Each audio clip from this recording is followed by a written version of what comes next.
thinking about our relationship with our money from that visual image of an Egyptian pyramid. So you think about building the lower layers and moving up. And if you put on the sides of it, maximum control down at the bottom and maximum risk up at the top. And so control over your money and risk are opposites. If you're not conscious about your investment strategy, you won't end up where you want to be, not financially or as a human. On this show, we interview highly successful investors and share how they overcame limitations to become unstoppable forces of success. If you're ready to learn what it is to be a conscious investor so you can end up where you want, keep listening. Conscious investor, I know personal freedom is so critical and important to you. I know you want your financial freedom also, but you understand that personal freedom is a precipice to all freedom in our life. And this is why I'm so excited about today's guest, because when we can find and link arms with other like-minded people, especially other podcasters and investors, it becomes a little more exciting, right?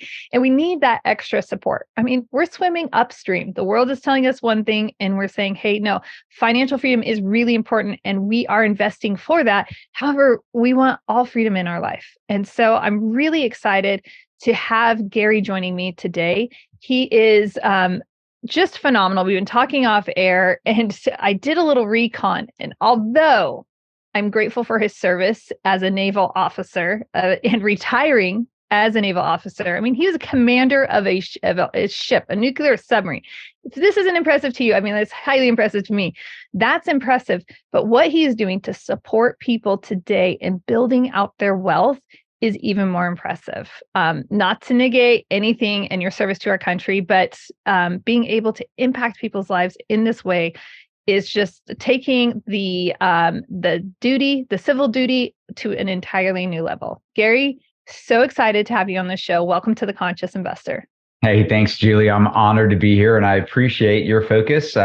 You could not have helped me more than to say, hey, what I really am interested in is Gary's Gulch, because obviously that's where my passion lies, and it's why I'm not retired on the beach with my feet kicked up. I think, freedom is the most important thing that we need to focus on, and so I left the Navy early and devoted my life to doing it. So I wouldn't want to talk about anything else.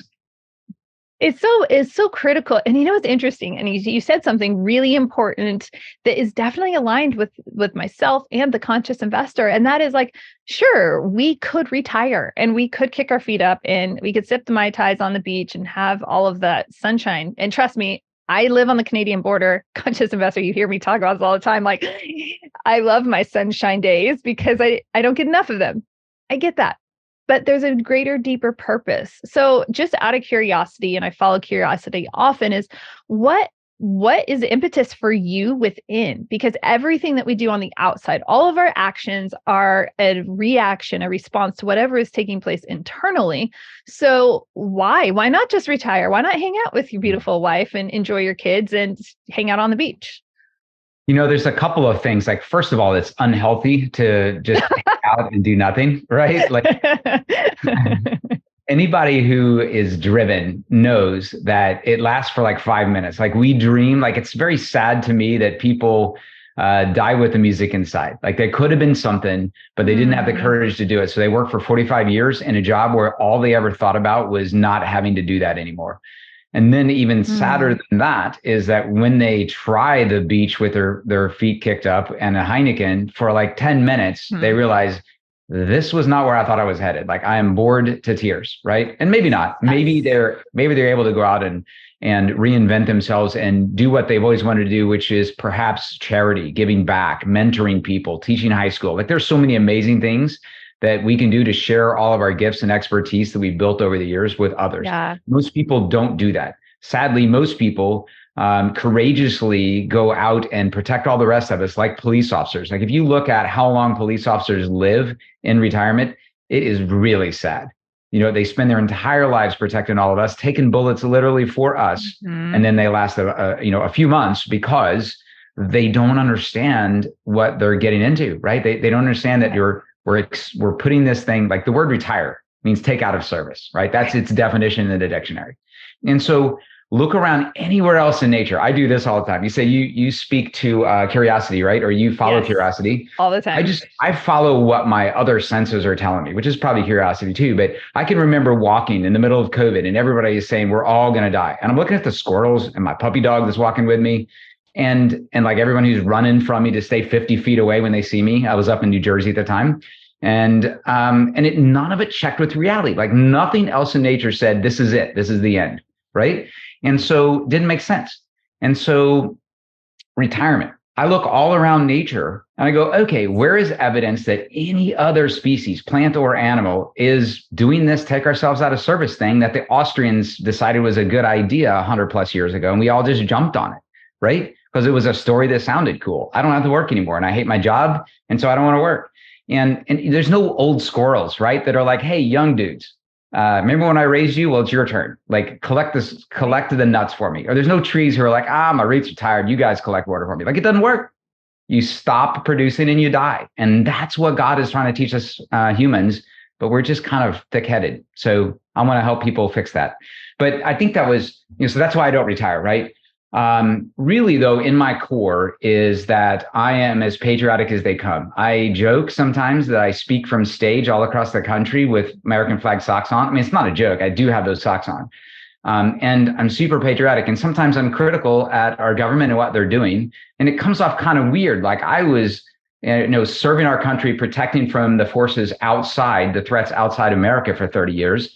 And now I totally reinvented and I left a few years early and I want to protect from threats from the inside. And now I'm critical of the government and, starting wars and stuff. And you just have to understand that like what is most important is the freedom in America so that we can spread it to other countries. And that goes away most likely, like, okay, I'm rambling, but what I thought to be true was that the biggest threat was from outside America. That's what we learn when we're in the military, right? And I really cherish those days. But what I learned in greater reflection and maturity, the threat is on the inside of America. And if we don't understand what causes us to have freedom and hold on to it, that's really where we fall apart.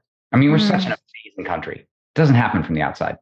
And I think the more we travel, the more exposure that we have with people from around the globe, the news going back. I love what you said. I have to circle back to what you were talking about, walking during the pandemic and seeing the squirrels and seeing nature. And I love it. You're collecting and creating this body of evidence. And it's like, okay, the evidence that is tangible and real is not matching up and correlating with what I am being fed from all these other sources.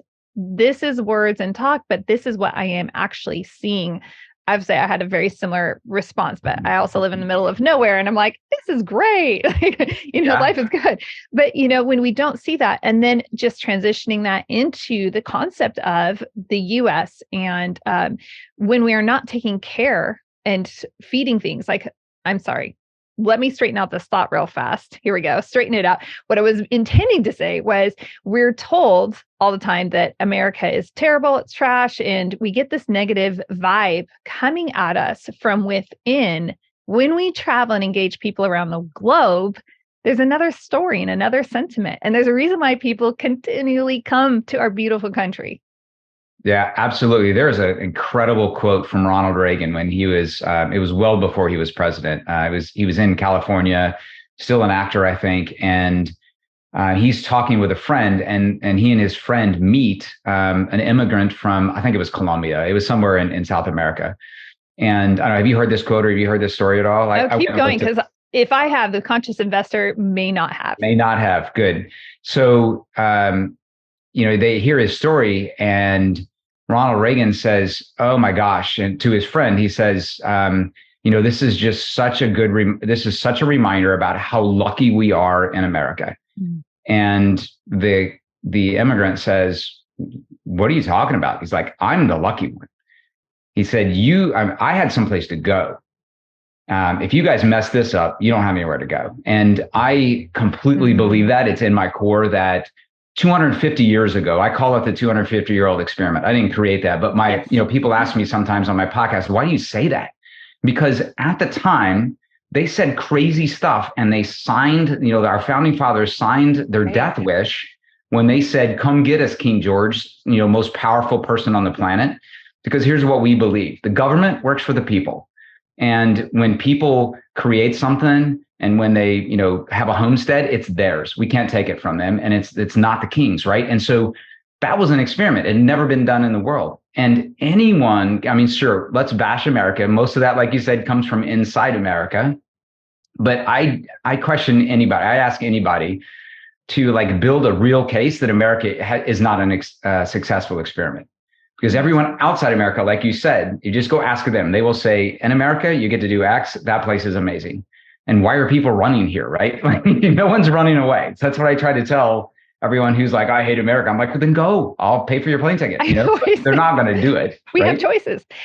We have choices. I love this. And I could go into, and conscious investor, I don't oftentimes engage political discourse, but I think it's really it's very important that we deliberate on that and that we do engage in political discourse, that we understand how our country is structured, how other countries around the world operate, because it's very challenging to value something that we don't actually understand. And then we can turn into that family member, and we've thought, okay, I'll throw myself under the bus, but you can live in a family and you can put somebody in a box and they stay in that box. And as Americans, we're a big family. And so we could start to just look at things in one jaded sense. And so we really need to open the box and let it air out quite a bit. But this really is a perfect segue into what you and I are truly passionate about, is personal freedom and that financial freedom that falls beneath it. And in America, we have such an extraordinary opportunity at building, creating, and generating wealth for today and a legacy for tomorrow.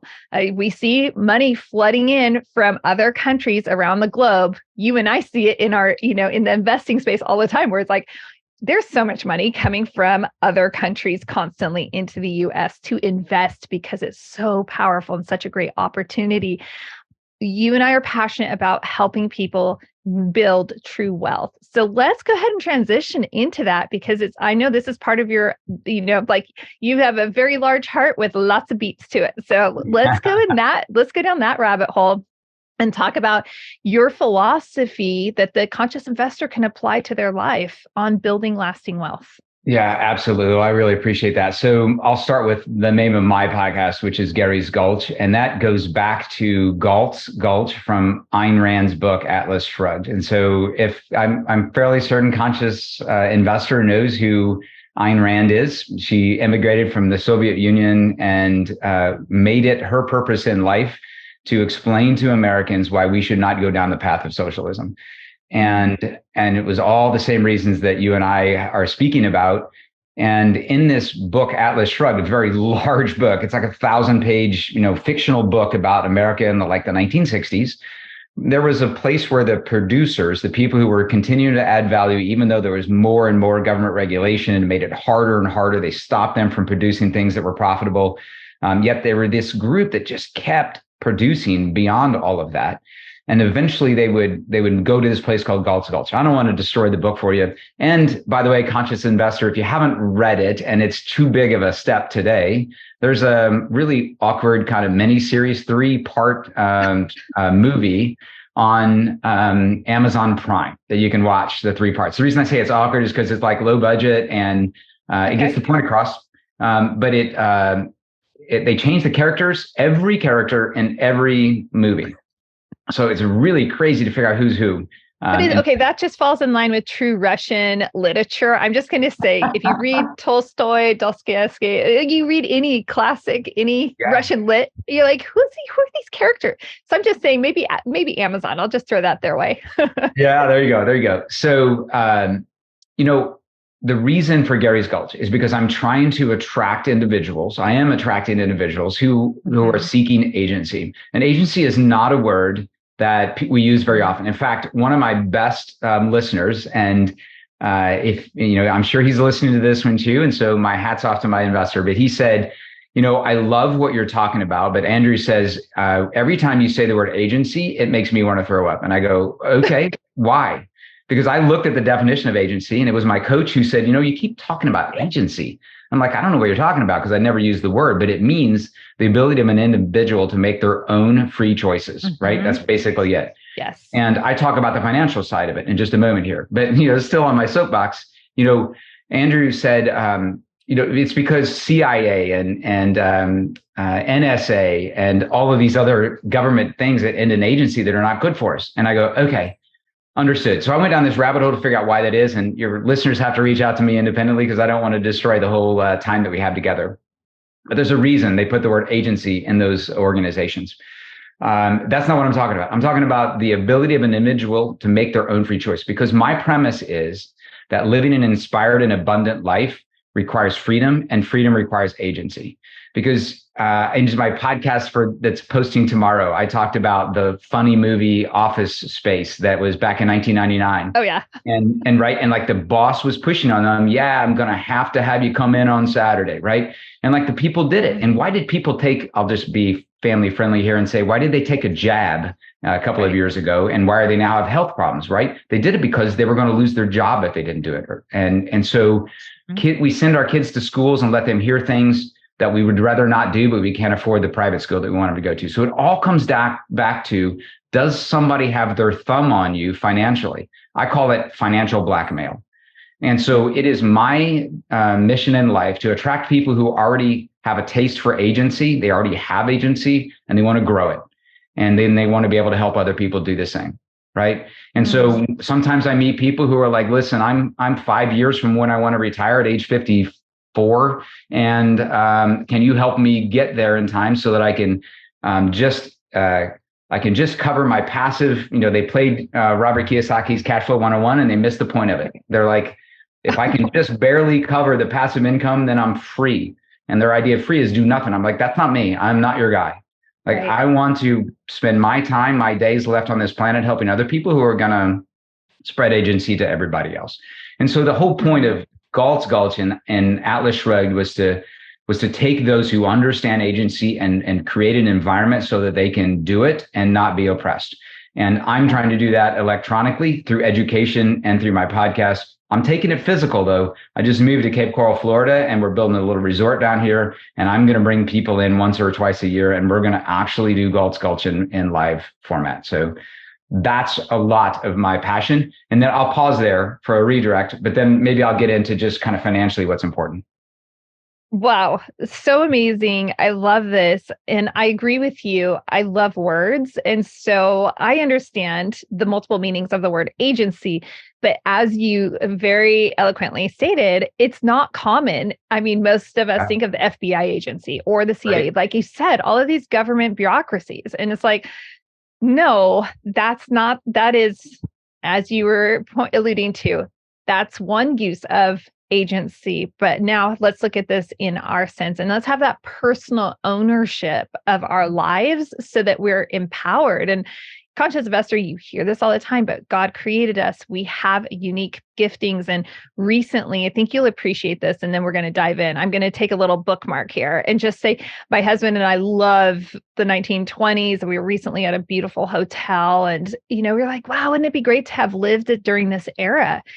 And it seems glamorous. And then you start thinking, wow, we all missed the mark on when we were born. But it's like God put us in a very unique time in history and equipped us very uniquely to be able to take action that is extraordinary if we're willing to engage. And I really appreciate how you were saying, like, so many people are, don't let the music die inside. Right. Conscious investor, I say that all the time in my own way, and I'm going to borrow those words more often. Bedros recently, I just started listening to his podcast, and he was like, all of us, we have these jet fighter people with the jet fighter inside of them, but they're living these crop duster lives. Like, we don't want to do that. So lots of different ways. I was like, I thought you would appreciate that one. It really resonated with me as well. And I'm like, wow. Yes, like we are all jet fighters. We are capable. We are equipped. You could give us a really cool submarine analogy. I am certain of this, right? So it's like, let's live that full life. And that concept of retirement, as you said, nature doesn't do it. And so being prepared financially to live out a really full, rich life and to not live that blackmail, that financial blackmail. Absolutely love that. And I want to high five you. You're going to have a great time with live in-person events. We had our first Conscious Investor event earlier this year, and we're preparing for our 2024 event. It's phenomenal. I can't wait for you. I might have to go. I will be there. That's incredible. Awesome. Yeah, you're like, yes. So we'll have to swap events. But what I would love to know now is the conscious investor is looking at these years and saying, yes, Gary, all of this. Yes, yes, yes. Yes, I believe everything you're saying. I'm on board with everything. What's my first step? Like, I was on the phone yesterday with an investor and, hey, how do I get this money? How do I start this process? You and I have these conversations often, and that's a great conversation. How is it I'm going to find this money? How am I going to actually start this process? I'm tired of being financially blackmailed. The most important thing to understand is that's going way back to the General Education Board before the Industrial Revolution. I'm not trying to do conspiracies here. This is very well documented. John D. Rockefeller, kind of headed it off, and he created the General Education Board, right? And the point was to create good little servants who are disciplined, like at the early age with the little, ruler on your hands if you're not responding correctly in school, right? And you're following rules. And so the whole point was create good little workers for the Industrial Revolution, for the factories, right? Good little factory workers. And my whole point for this is that everything we're being told is to keep us enslaved. It's to prevent us from having agency. I don't think at this point, it's just silence. Like, it just happens, right? It's accepted. Yes. And so all the advice you're getting financially is the same way. The advice I'm going to tell you is going to be contrary to anything that you're going to hear out there outside. And I'm sure it's what you're saying to the conscious investor as well. And so my best way to do this audibly without a visual representation. So I meet with all my clients through Zoom and several meetings, and we talk, wealth strategy, financial strategy. And certainly this, what you specialize in is, providing a more passive investment that people can do while they're still very busy with their W-2 job, right? Or if they're running their own business. And so if you can think of an Egyptian pyramid, really, we adapted this from Abraham Maslow. And so I work with my dear friend and mentor, Patrick Donahoe, and Patrick runs a company called Paradigm Life. And he was my mentor back in 2011 when I started down this path. And he has helped me understand things well beyond what I knew as a good little military W-2 worker. But I was seeking control over my finances. I knew following the 2008, 9, 10 correction that there was something wrong because I lost half my family's wealth. I threw myself into the education side. And what I realized in all of that was that his model is brilliant. And it is completely contrary to everything that we have been told as we grew up as kids, and everything that the people at the cocktail party are going to be saying when you talk to them, or in your family, like you said, when you're at Thanksgiving or whatever. And so if you think of Maslow's hierarchy of needs, he was saying that, and the foundational layer, most important thing is food, shelter, and clothing. If you don't figure out the basic needs, you're not even going to wonder about community involvement and self-actualization at the very top. You don't care why you were put on this planet if you don't know where you're eating tomorrow, right? Yeah. And so he's using the Egyptian pyramid because it's a nice example of something that was built by man, stood the test of time for thousands of years, and we've all seen one. But the reason that they're still standing is because they didn't skip any steps. They did the bottom layers, and then when they had that completed, then they moved to the next one, right? And so thinking about our relationship with our money from that visual image of an Egyptian pyramid. So you think about building the lower layers and moving up. And if you put on the sides of it, maximum control down at the bottom and maximum risk up at the top. And so control over your money and risk are opposites. And just think of the risk side as like you're standing on this thing, right? So if it's all wobbly and it wasn't built correctly and you're standing way up at the top and you should still be at the bottom fixing it, well, you're probably going to fall off. So you're at maximum risk, right? Max risk at the top, minimum risk at the bottom, most certainty and security at the bottom. And then control over your money, though, is what's driving this. So I want to go invest in crypto stocks, like a new startup company, crypto, whatever. Like, is that risky or not? Well, most of us would say, yeah, probably. But why? And the answer to that is because it's your relationship to your money. So why would you invest in that? Well, because my buddy said it was a good thing, a good idea. I heard it on the news, whatever. I like the symbol that they have for their company, like whatever it is. Right. Right. But you don't know the people. So that could be a risk. You don't know the technology. You don't know what they're doing with the money. Like it's totally just pulling a slot machine handle. And that's what most Americans are doing when they're in mutual funds or their advisor. So again, like we're told, hand your money off to a professional. They will manage it for you. You're in it for the long haul, stocks, bonds, and mutual funds, blah, blah, blah. And none of this stuff plays out. And it's really because you have no control or insight into what's happening with your money. So this is probably not a news flash for anybody, but if you go put money in a safe in a very secure building or Fort Knox, right? Or you have you're really good with a weapon and you're guarding the thing, like that's pretty low risk and high certainty. And so that's a foundational piece of of your personal finances. And so savings account in America, thankfully for the last 100 years has been pretty safe. Silicon Valley Bank notwithstanding, right? But a safe in your house if it's a secure place, right? And then weirdly, whole life insurance for the last 150 years. Mm-hmm. And so I specialize in helping people store their money in a place where it's going to grow at 4 to 5% without taxes. It's more private, secure. And by the way, it protects the number one asset, which I'm pointing at myself and I'm pointing at you and everyone else who's a conscious investor looking at this. Like we know that our expertise and our W-2 is what's most important, but a lot of people don't protect it because we've been told that it's a waste of money and you don't need to protect that thing, especially when your kids are out of the house. So those are the foundational things. And then up from there is your own career, your own business, your own real estate. And then up from there is syndication. And it is a lot stronger. Syndication meaning like you're passively investing. That's a lot better than just randomly doing the slot machine way up at the top.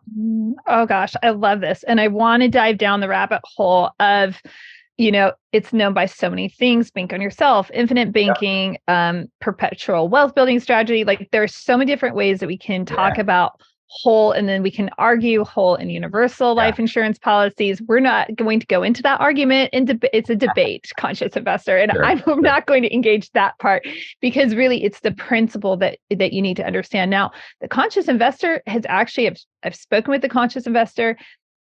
They have questions about the infinite banking, but how do you want to reference it? Do you want to use IBC or do you want to use, like perpetual wealth building? What term should we agree on right now? Yeah, infinite banking's fine. I don't get too caught up in the language. In fact, I hate the fact that there's multiple right? It's very confusing. I didn't do that infinite banking thing. I did velocity banking or I did something like that, right? And so it's just marketing. To me, it's disingenuous. And so there's reasons why there's multiple, it's copyright kind of stuff. And to me, it's a mindset of scarcity, which I run from because this world is abundant. I mean, we've never ran out of whale oil. We've never ran out of coal. We've never ran out of oil. We're not going to because God creates more of it. Right. And so it's just silly. Scarcity is silliness. So from an abundant mindset, I don't care what we call it. And it's really just, and we won't go down the rabbit hole, but I will just comment that index universal life insurance or UL is totally fine. It's just not what I'm talking to people about using this tool for. It's fine as an investment. It probably does grow faster in certain scenarios than whole life insurance. The problem is that it's not safe, liquid, and guaranteed to always be there no matter what. And so I'm trying to use this vehicle as an efficient foundational piece in this hierarchy of wealth, and the other one just can't do that job. Nice. Okay, that's a great clarification. Yeah. So let's do I have like 3 important questions that I want to ask, but I don't want to ask those questions until we ensure that the conscious investor is really clear as to what we're talking about. So if you will, because I could give my version of it, but this is what you live and breathe, and you're the expert. So I want your expert, the elevator pitch as to, okay, great, I'm going to use these life insurance. I'm going to use a whole life insurance policy and I'm going to fund it. And it's going to be my foundation for my wealth building. How, why, what is that policy actually doing for me? And how can I actually use it? And whatever you want so that we can get the conscious investor actually just like in tune with you and I get the concept. Let's make sure they understand the concept. Absolutely. So probably the first question is, why in the world how can you borrow against a life insurance policy? Like, why is there cash there to begin with, right? And so there's two kinds of life insurance in America. There's temporary and permanent, term and whole life insurance. And the term, let's talk about it in the perspective of the conscious investor's familiar terms or language, which is real estate, right? So if you have if you have a house that you're going to live in, right? You can live in it legally two different ways. You can either rent it or you can own it, right? And so most of the time people rent their shelter, their house, because they're young, because they haven't set up their lives and need to work out some other things like a lot of debt or whatever the issue is, but they're not in a position to own it. But everyone in America, this whole American dream thing is, I want to own my own house. George Bush said we should all own our own house. And I think that's a mistake, but at least not on day one. But there's people who are renting homes know that they're giving the money to the landlord. They know it's not building wealth for them. But people who, when they have the financial ability, they shift over and they start owning their home because they know that this larger payment than my rent payment is okay because it's going to my pocket. I'm growing wealth for the future, right? And equity and all that. If you parallel whole life insurance and real estate going back for 200 plus years, they have the same tax consequences, they have the same tax treatment, and they grow wealth the same way. So there is a way to rent your life insurance. It's called term insurance, and it is awesome. Just like renting your house, try sleeping outside. Try creating 6-person family when you're in your late 20s and everybody depends on your income and you die. And that's a mess, right? And so renting your insurance, your protection of your future income stream for your family forever is awesome. But there's this thing in the back of your mind that should, had we not been taught bad stuff by Dave Ramsey and others, right? If we have really looked at it with the math, we would say, I don't want to rent anymore. That's wasting money. I want to own. And owning life insurance is called whole life. And so what you're doing is you're making payments, you're collecting, protecting, and growing dollars.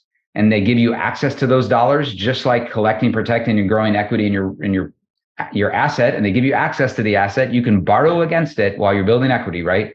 Line of credit. So you can do the same thing with life insurance. There's equity in there and you can sell it, but that's not a good idea. Instead, you can borrow against it. And so if I have $100,000 in my life insurance policy or 10,000, then I can borrow against that amount. They will give me that cash to go do an investment, go on vacation, fund my kids' college, whatever. It's essentially my cash. I can use it for whatever I want.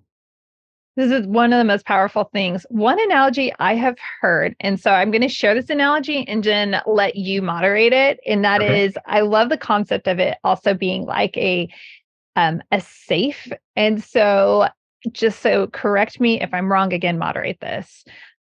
I'm feeding this whole life insurance policy, and I don't have to report that if my child is going to college and they need financial aid or something. It's like a vault and it's closed and it's like, oh, I don't have this. But if I want to go and place an investment, or if I want to borrow, I can use that to show that I have some financial means. It's actual real collateral that can be used to demonstrate the portfolio of my wealth. And so I want to know, accurate? Modify the analogy a bit. What would you say? Yeah, it's completely accurate. I get even more basic sometimes. And your comment there about the typical financial aid forms, it is true. They don't count the life insurance. And to me, that just blows my mind, but I will tell you why they don't. Okay, this is my opinion of why they don't. Because go look where everybody in Congress who makes the rules, where they store their wealth, right? So, everyone's like, well, what if they change the rules on life insurance? They could, but people who are going to change those rules are definitely opposed to doing that. Well, then why do they change the rules every year on retirement accounts? Because they're not stupid enough to put their money there. So, anyway, it's, yes, what you said is accurate, is completely accurate. And you call it a vault. I sometimes get it even more basic if I have to. Yeah. If it's really confusing somebody. And I just say, listen, imagine you have two boxes and they have a hole in the top. And one's called a savings account at Chase Bank, and one's called a whole life insurance policy. And you didn't even know you could put money in that one, right? But now you do. And so why would I put this cash that I have in my hand? I could put it in the sock drawer, or where it's not as safe and it's not growing, or I could put it at Chase and maybe a 1% or something on it and get taxed, or I could put it in this other box and it turns out it's going to grow inside that one at 4 to 5% and has for hundreds of years, and is going to do it without, you can access it without tax. So it's got a lot of the same kind of characteristics of a Roth account. If you think about it, it's after tax money that grows without, and you access throughout your entire life without paying tax on it and pass it on without paying tax. So it's just a box that's just a lot better box to store my cash in than a savings account. I personally, I mean, I'm engaged in this practice, and I believe in it, and I think it's amazing, and it makes me frustrated that I was in my early 40s when I discovered this. Me too. How? You still look like you're in your early 40s, by the way. Oh, thank you. I appreciate that. Like, how did I just find out about all of the things that I am like on my soapbox all the time preaching? Like, I don't want anyone else to be left behind. And it's so amazing to watch, people in their early adulthood really catching fire. Want to ask a specific question. And Conscious Investor, you have asked me this question repeatedly. And so now we have an expert. We're going to get an answer. Okay, Gary, we have this whole life insurance policy. When can I actually pull money out of it and actually use it? What's that timeline look like? What's that process look like? I want to invest in another real estate deal and I want to do it through this policy, but I don't know the process as to what that horizon looks like and kind of the mechanics of it. So great question. It's a very common question. It's so common. In the end, it depends on the insurance company and what kind of product. Like whole life insurance, you can do much faster at much bigger levels because there's protections there. Sometimes people will tell you with universal life, don't do it in the first couple of years. I would agree with that. But whole life insurance, you can do it much faster. And some companies, even the whole life companies, they say, hey, don't do it for a year. But the ones I work with, Penn Mutual, sometimes Mass Mutual, they're a little on the fence sometimes, but New York Life and other major mutual companies that are 200 years old, they ask us to give them 30 days to get the account set up and get everything stabilized, right? But I can tell you from personal experience, when I started my policies, I did it from 3 different companies because I had some on myself, my wife, and all 3 companies, I borrowed against them in 3 days and put it into real estate. And it was roughly 80% of what I had contributed. So you're not going to get access to 100% on day one. It's close. We optimize it to get access to the cash very early on. So let's throw some rough numbers out. Mm-hmm. Okay. Rough numbers meaning, okay, maybe there's a $50,000 minimum investment. If I have, $100,000 sitting in my bank and I go meet with you and I'm like, gosh, I really need to get into this deal. I believe in it, but I want to do it through the whole life insurance policy. Can we go in there, fund it? What does that look like? Yeah. So I'll give you the best. I am getting so granular on this because I assure you, Gary, I have had these questions come up regularly.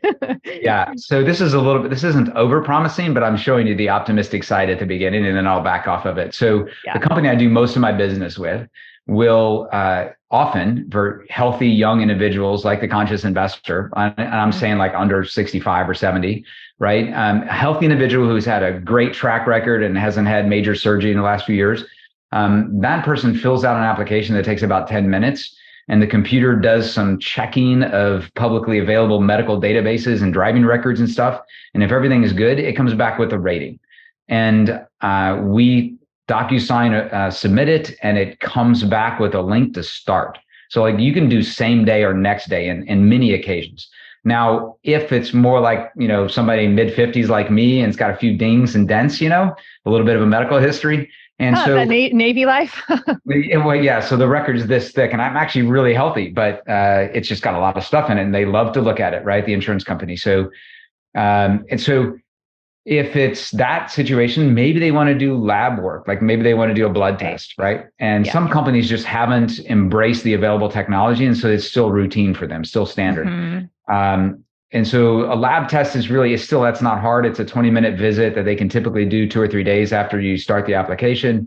And then maybe on the outside, they want to see doctor's records. That's when the wheels can really kind of get stuck in the mud. If the doctor's office says, hey, we have a 30-day wait, you have to call us back in 30 days. We're really behind. That kind of stuff, during COVID, It was crazy. I have a dear friend of mine who's also a member of the military, an officer, submarine officer with me.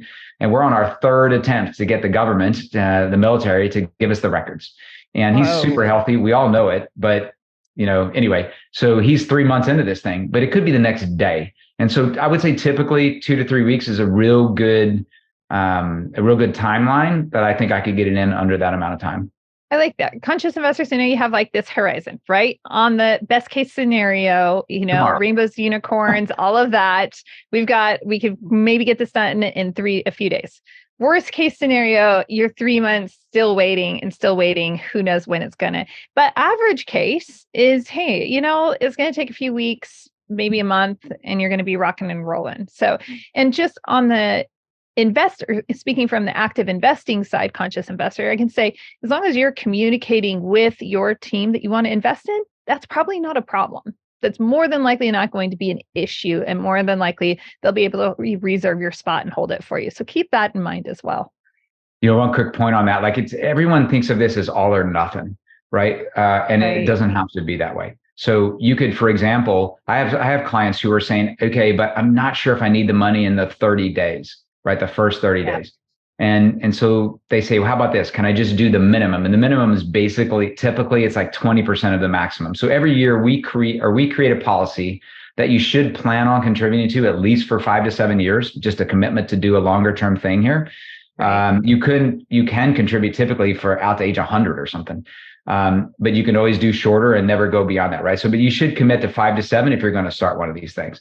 And then in general, we make them as flexible as possible. So the minimum is like 20% of the max. So if you're doing $100,000, the minimum that you should be comfortable doing is $20K a year, right? Mm-hmm. And so in that example of 100K max, 20 minimum, then you could just say, all right, well, it's ready to go. I may need a majority of the money in the first 30 days. So I'm just going to put the 20 in. I'm going to start the clock with that. And then I get out there at the 25-day point and I'm like, hey, it's at least another week and a half. I'm good. Put the other 80 in. 3 days later, turn around and use it all, right? And so it's really just about, from the very start, it's 30 days. So next year, when you're going to put in the 100K, maybe we're having the same conversation. Hey, I think I might just do the 20 because a week from now, I need all the money. No problem that time, because you put it in and 2 days later, you can borrow, whatever is available.